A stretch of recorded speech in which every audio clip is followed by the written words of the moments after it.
Good evening, I'm Taylor Toshef. A tanker truck fire underneath an overpass has caused a section of Interstate 95 in Philadelphia to collapse. People traveling through that area now need to find other routes. Governor Josh Shapiro saying the road will likely be closed for months to rebuild. Here's ABC's M. Nguyen with the details. Multiple lanes of Interstate 95 northbound in Philadelphia collapsed after a tanker truck fire erupted underneath an overpass.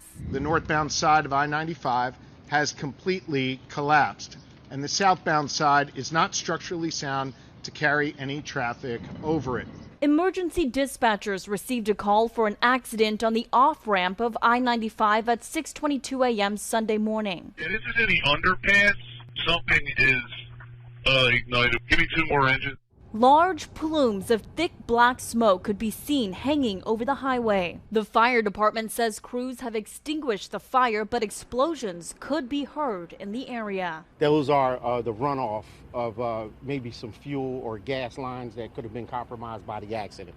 Okay, so that's what you're hearing. Multiple agencies are now involved in the response, with some expressing concern over the runoff due to the proximity of the Delaware River. The incident upgraded to a hazmat situation. Oh my God, the road's fallen. ER nurse Lisa Taormino says she could feel the overpass begin to slump as she drove over it on her way to work. That was like a sinkhole. It felt like if you were driving and you hit a really big pothole, and the whole entire road just sunk down probably a good 6 to 12 inches. And I was hoping that the car would come back up the other side. Once she learned of the collapse, she says she was grateful to be safe, but frustrated with the response. It probably should have been closed before I ever went over top of it. Officials did not say how long the closure could last, but urged motorists to plan alternative travel routes. M. Nguyen, ABC News, Washington.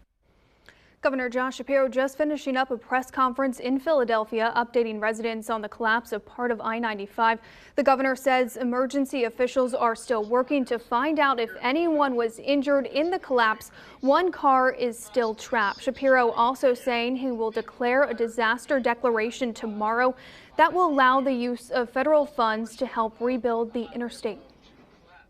With regards to the complete rebuild of I-95 roadway, we expect that to take some number of months. We expect it to take that time, and we will have that specific timeline set forth once the engineers in PennDOT have completed their review. All of our federal partners have pledged a complete and total support and assistance as we create alternative routes and as we rebuild I-95.